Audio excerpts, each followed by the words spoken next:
Assalamualaikum warahmatullahi wabarakatuh. Good morning class.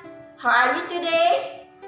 Bertemu lagi dengan Miss Putri, masih dalam pembelajaran tematik. Hari ini kita masuk subtema 2, pembelajaran 1, 2, dan 3, tematik 4B, dan Bu Pena tema 2.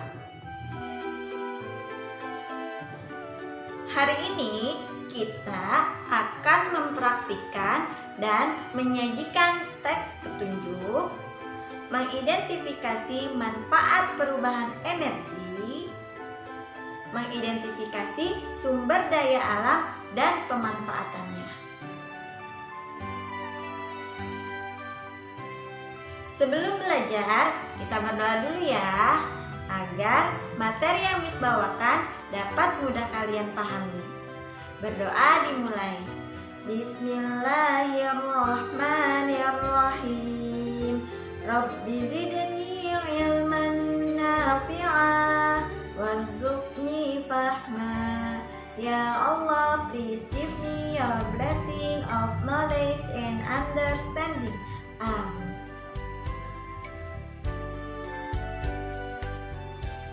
Pembelajaran pertama, mempraktikkan dan menyajikan teks petunjuk. Silahkan buka tematik 4B halaman 40 dan Bu Pena halaman 95.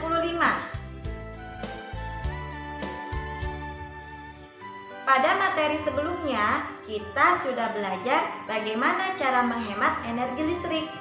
Salah satu cara menghemat energi listrik adalah menggunakan peralatan listrik sesuai dengan keperluan. Contohnya, menggunakan kipas angin saat udara panas. Jika suhu udara di ruangan sudah menurun, segeralah matikan kipas angin tersebut.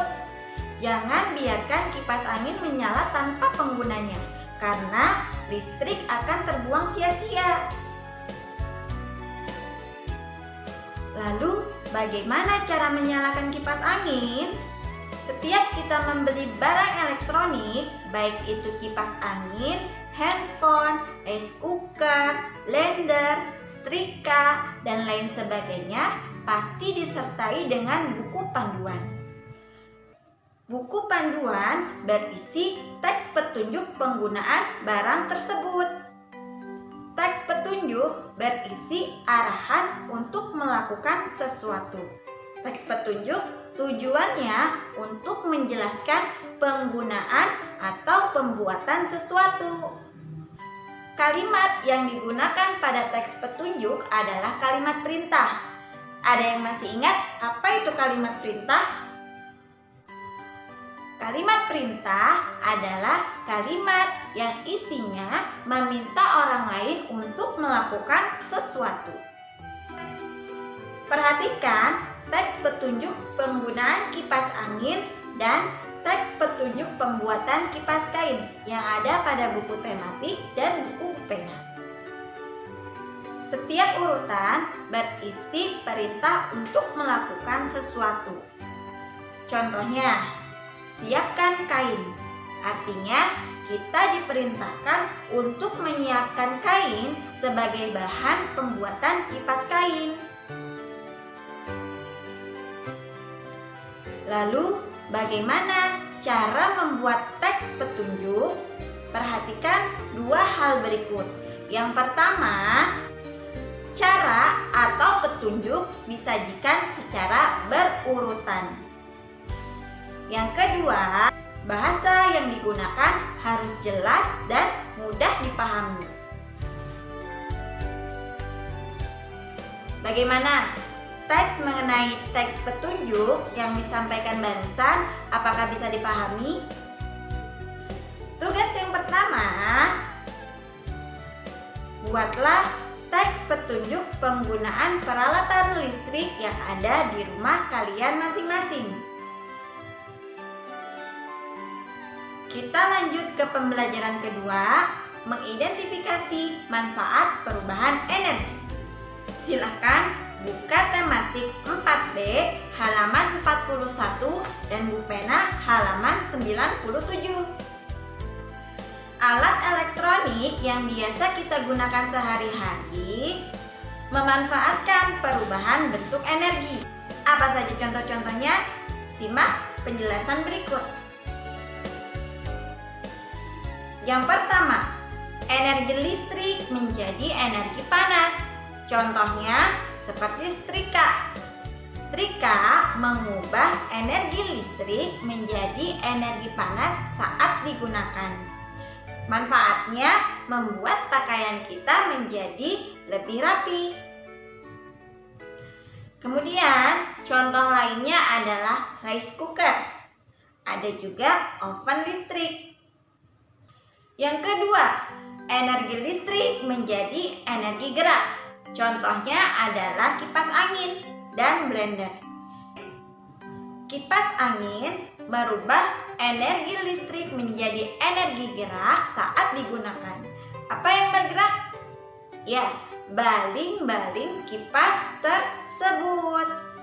Manfaatnya, ketika kipas angin dinyalakan, ruangan terasa sejuk. Yang ketiga, energi listrik berubah menjadi energi cahaya. Contohnya lampu pijar dan neon. Yang keempat, energi listrik berubah menjadi energi bunyi. Contohnya radio, pengeras suara atau speaker, dan gitar listrik. Lalu yang kelima adalah energi gerak berubah menjadi energi listrik. Contohnya adalah air terjun yang menggerakkan generator sebagai pembangkit listrik tenaga air. Yang keenam adalah energi kimia berubah menjadi energi listrik. Contohnya ada pada batu baterai. Batu baterai sering digunakan pada mainan anak-anak. Selain batu baterai, ada juga aki. Aki digunakan pada kendaraan bermotor.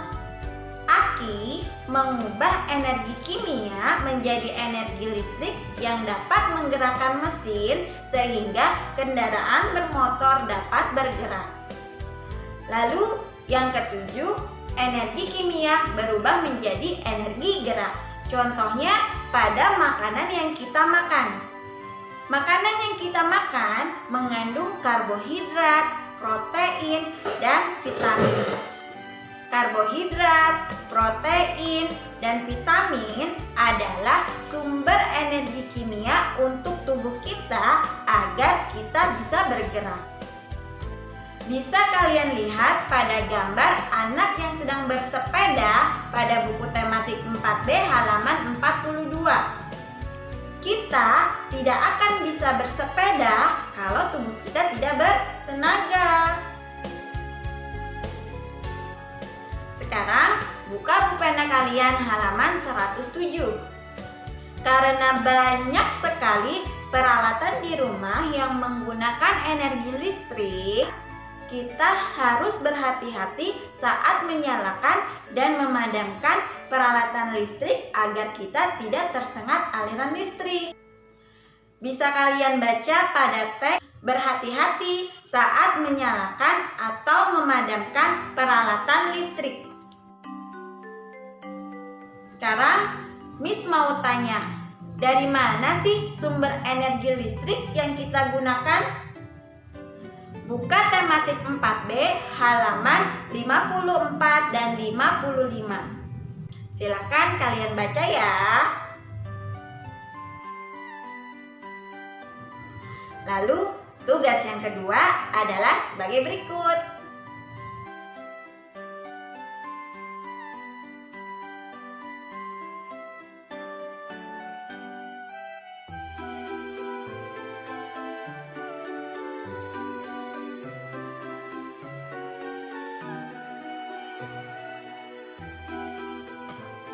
Kita lanjut ke pembelajaran ketiga, mengidentifikasi sumber daya alam dan pemanfaatannya.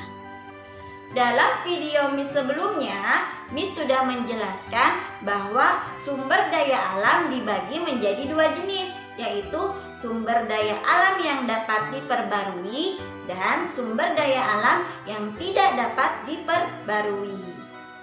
Silakan buka pulpen kalian halaman 95.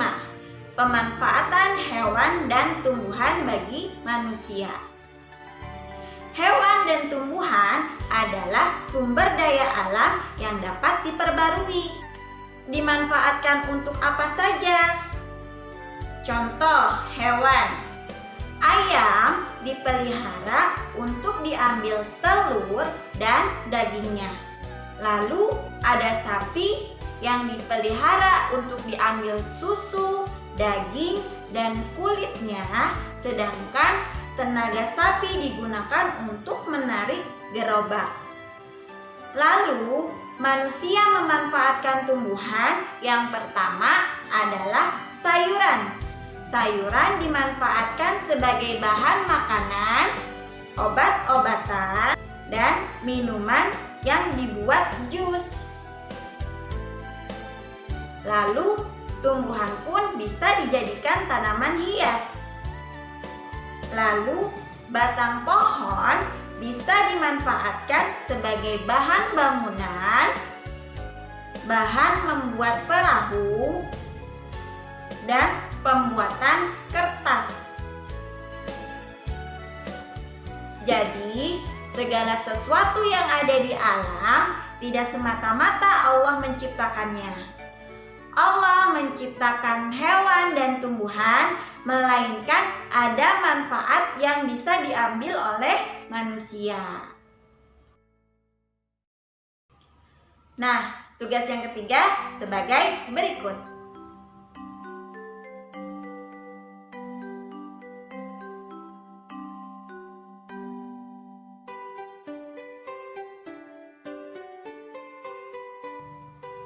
Demikian materi yang dapat Miss sampaikan. Semoga dapat kalian pahami dengan baik. Kita akhiri dengan doa kifaratul majelis. Subhanakallahumma wa bihamdika asyhadu an la ilaha illa anta astaghfiruka wa atubu ilaihi. Walhamdulillahi rabbil alamin. Terima kasih, kurang lebihnya Miss mohon maaf. Tetap sehat dan tetap semangat belajar di rumah. Wassalamualaikum warahmatullahi wabarakatuh.